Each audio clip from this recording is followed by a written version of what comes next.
জলপ্ৰদূষণৰ পিছত দীপৰ বিলত এবাৰ ভয়ংকৰ হাৰত বায়ু প্ৰদূষণ দীপৰ বিলৰ কাষতে লাগি থকা ডাম্পিং গ্ৰাউণ্ডৰ জাবৰ জ্বলাই দিয়াৰ ফলতে সংঘটিত হৈছে এই প্ৰদূষণ এয়া দীপৰ বিলৰ কাষত লাগি থকা ডাম্পিং গ্ৰাউণ্ড জ্বলি থকাৰ দৃশ্য দিনে নিশাই এতিয়া এনেদৰে জ্বলাই পেলোৱা হৈছে ডাম্পিং গ্ৰাউণ্ডৰ জাবৰ 15 ফেব্ৰুৱাৰীৰ পৰা জ্বলিয়ে আছে ডাম্পিং গ্ৰাউণ্ড যেটো সম্পূৰ্ণৰূপে অবৈধ যোৱা ফেব্ৰুৱাৰী মাহৰ পৰা সেই জুই আমি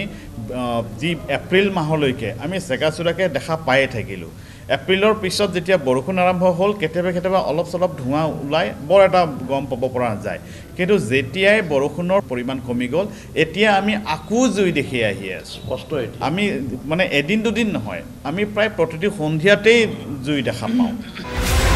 এনেদৰে অবৈধভাৱে জাবৰ জ্বলাই পেলোৱাৰ ফলত অঞ্চলটোত ভয়ংকৰ হাৰত বৃদ্ধি হৈছে বায়ু প্ৰদূষণ তেখেতসকলে এয়াৰ মানে টেষ্টিং কৰিছিল পলিউশ্যন কণ্ট্ৰল বোৰ্ডে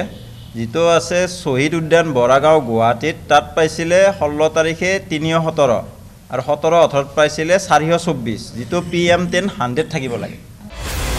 সোমবাৰে গুৱাহাটী প্ৰেছ ক্লাবত দীপৰ বিল সুৰক্ষা মঞ্চই এখন সংবাদমেল সম্বোধন কৰি চৰকাৰৰ বিৰুদ্ধে তীব্ৰ ক্ষোভ উজাৰে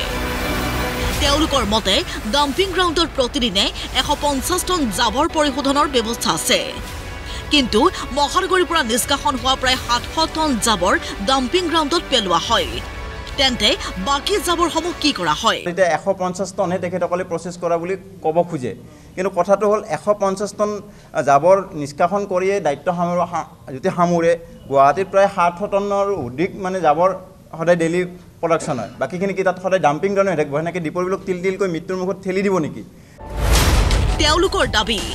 ডাম্পিং গ্ৰাউণ্ডৰ জুই শীঘ্ৰে নিৰ্বাপন কৰি সেই জাবৰ পৰিশোধনৰ ব্যৱস্থা কৰক অন্যথা ৰাষ্ট্ৰীয় সেউজ ন্যায়াধিকৰণত আদালত অৱমাননাৰ গোচৰ তৰা হ'ব নতুন ডাম্পিং গ্ৰাউণ্ডত কোনো ধৰণৰ তেনেকুৱা ধৰণৰ 100% মানে যেটো ব্যৱস্থা কৰিব লাগিছিল তেনেকুৱা কৰা নাই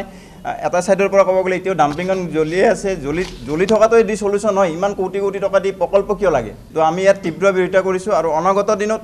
এই যি মহামান্য সেউজ ন্যায়াধিকৰণৰ যিবিলাক ধৰ ডাইৰেক্টিভ আছে এইগিলা যদি তেখেতসকলে ফলো নকৰে আমি অৱমাননাৰ গোচৰ তৰিম